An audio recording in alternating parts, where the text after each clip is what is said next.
মঙ্গলবার রাত 2টো। আমি আপনি তখন হয়তো ঘুমোচ্ছি। কি হলো তখন জানেন?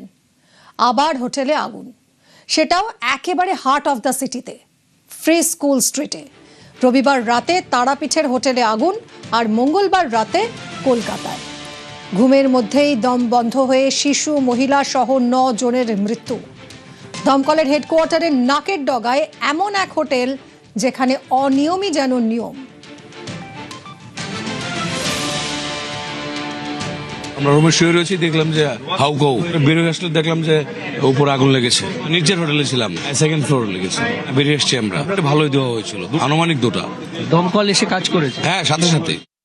রাত 2:30 হবে, দরজা খুব জোরে ধাক্কাচ্ছিল। তো এত জোরে আমরা ভয় পেয়ে গেছিলাম। আমাদের যে হোটেল বয় ছিল সে বলতেছে, ভাইয়া তাড়াতাড়ি বের হন, বিল্ডিং এ আগুন লাগছে।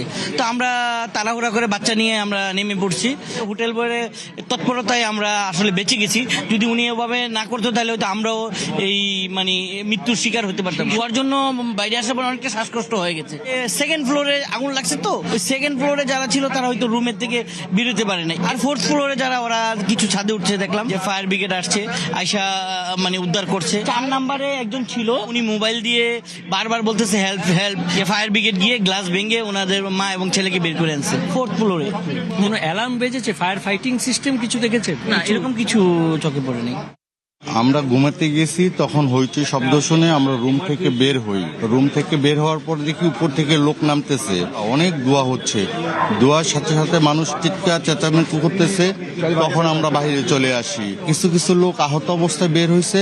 আমরা তো নিচের রুমে ছিলাম, তার জন্য আমরা আতঙ্কিত হয়ে পড়েছি। গুরুতর অসুস্থ অবস্থা, মুমূর্ষু অবস্থায় বের করা হয়েছে। ম্যাক্সিমাম বাংলাদেশ ছিল।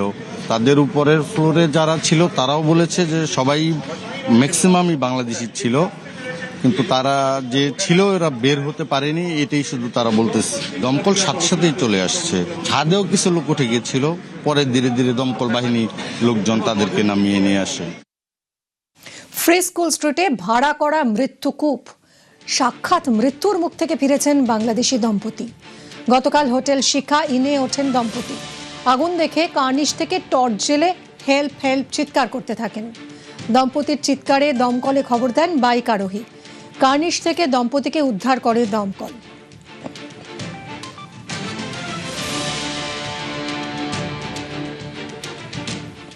রাত 1:40 বা 50-এর দিকে কেউ একজন আমাদের দরজায় এসে কড়া নাড়ে। খুব বিকটভাবে আওয়াজ হতে থাকে। তারপর দরজার কাছে গিয়ে দেখতে পাই প্রচন্ড ধোঁয়া ঢুকতেছে আমাদের রুমে।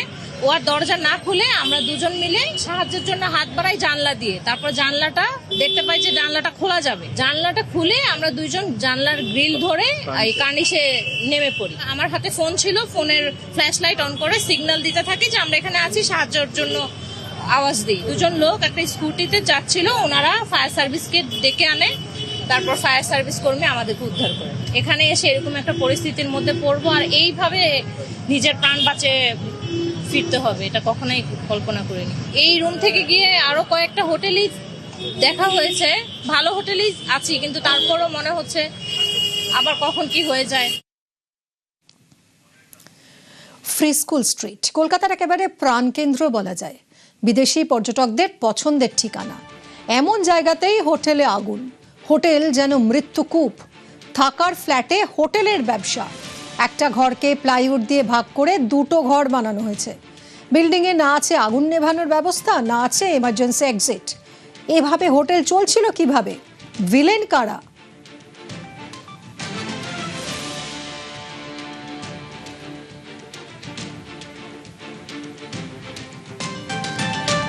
রেসিডেন্সিয়াল বিল্ডিংকে কমার্শিয়ালি ব্যবহার। একই বিল্ডিংয়ে ফ্ল্যাট, হোটেল কিভাবে? পুরসভা কি ছাড়পত্র দিয়েছিল? বিল্ডিংয়ে এসিড জাল, নজরদারি কোথায়? কার প্রশ্রয় নিয়ম ভেঙে ব্যবসা? অনেক প্রশ্ন উঠছে এই অগ্নিকাণ্ডের ঘটনা।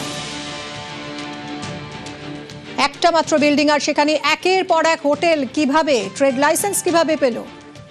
কি দেখে হোটেলের ছাড়পত্র দিল পুরসভা? দমকলের এনওসি প্রয়োজন হয়।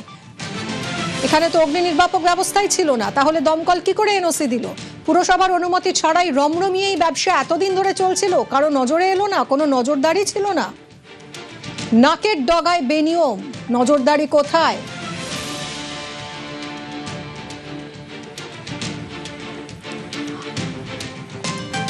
আগুনের ভিলেন দমকল। নিয়ম মেনে বহুতল তৈরি হয়েছিল কিনা দেখা হয়েছিল। ঢাকার ফ্ল্যাটে আগুন নেভানোর কোনো ব্যবস্থাই নেই, ফায়ার অ্যালার্ম নেই।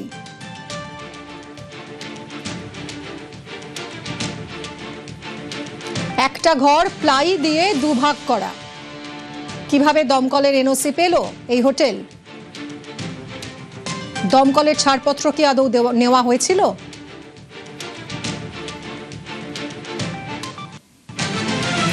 দমকলের ছাড়পত্র ছাড়া ট্রেড লাইসেন্স কিভাবে? কোথায় দমকলের নজরদারি? অনেক প্রশ্ন উঠছে এই ঘটনায়, কারণ 9 জনের প্রাণ চলে গিয়েছে এই অগ্নিকাণ্ডে। গাফিলতি, একের পর এক গাফিলতি উঠে এসেছে, একের পর এক দুর্নীতি উঠে এসেছে। আগুনের ভিলেন সিইএসসি, বিল্ডিং জুড়ে তারের জঞ্জাল।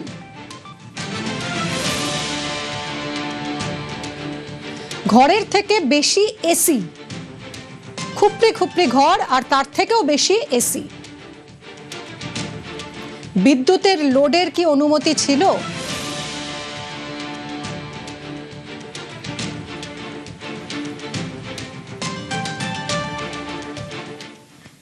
হোটেল যেন বিভীষিকা, প্রাণ হাতে হোটেলে। ফ্রি স্কুল স্ট্রিটে হোটেল যেন যৌতুগৃহ। হোটেল শিখা ইনের মালিকের আর এক হোটেল যাপন, সেই হোটেলেও শিখে অগ্নি নির্বাপন ব্যবস্থা। আগুন লাগলে প্রাণ বাঁচানো দায়।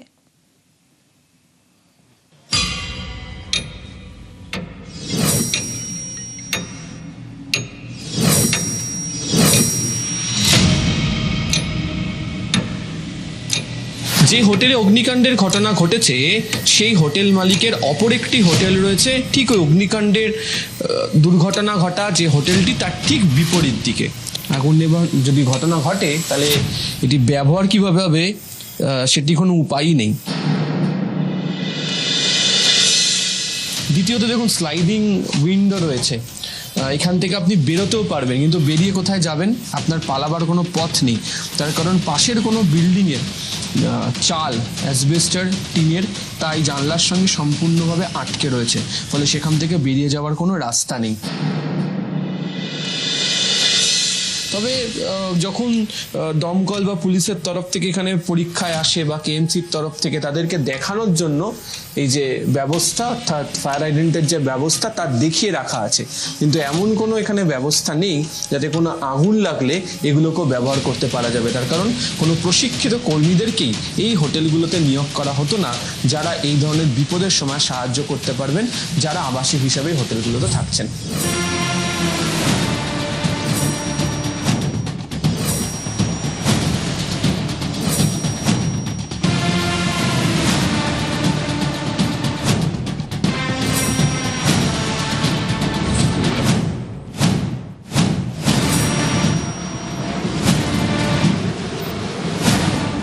মির্জা গালিব স্ট্রিটের অপর একটি হোটেল, ধরুন এই হোটেলের যা ব্যবস্থা তাতে আগুন লাগার ঘটনা যদি ঘটে, আমি যে ফ্লোরে দাঁড়িয়ে রয়েছি সেখান থেকে কোনো ব্যক্তি যদি মনে করেন যে তিনি ছাদে গিয়ে নিজের প্রাণ রক্ষা করবেন বা সেখান থেকে অন্য উঠে এগোতে চেষ্টা করবেন, সেখানকার কি অবস্থা দেখুন। এই যেটা যদি ঘর হয়, ঘর থেকে বোর্ডার বেরোনোর পর এই সামনেই হচ্ছে এরকম একটি লোহার যে যাকে বলা হয় স্পাইরাল স্টেয়ারকেস বা ঘোরানো সিঁড়ি, সেটি এক্ষেত্রে রয়েছে। তো এটা দিয়ে যখন আপনি ছাদে গিয়ে পৌঁছবেন তখনও আপনার সাহায্য চাওয়ার বা সাহায্য পাওয়ার মতো কোনো বিষয় এক্ষেত্রে নেই। তার কারণ অত্যন্ত ঘিঞ্জি এবং ঘন জনবসতিপূর্ণ এলাকা। এবং এই যে হোটেলের গোটাটা ঘিরে দেখুন, দেখুন এসির আউটডোরগুলো এখানে রাখা রয়েছে, আর তার পাশেই রয়েছে হচ্ছে অ্যাসবেস্টার এবং টিনের চাল এখানে রয়েছে, এবং কোনো দিক থেকে এমনি পালাতে পারবেন না। তার কারণ গা ঘেঁষাঘেঁষি করে একাধিক বিল্ডিং যেভাবে দাঁড়িয়ে রয়েছে এবং তারের জট, এবং যে বিল্ডিংয়ের ছাদে আমি দাঁড়িয়ে রয়েছি ঠিক সামনে যে নীল সাদা বাড়িটি দেখতে পাওয়া যাচ্ছে, ওটাই হচ্ছে রাজ্যের দমকল দফতরের অফিস, বা অনেকেই বলা হয় এটাকে দমকল দপ্তরের হেডকোয়ার্টার। ফলে কোনো দিক থেকেই ছাদে উঠেও যে আপনি আপনার বিপদ থেকে রক্ষা পেতে পারবেন সেই সম্ভাবনাও নেই।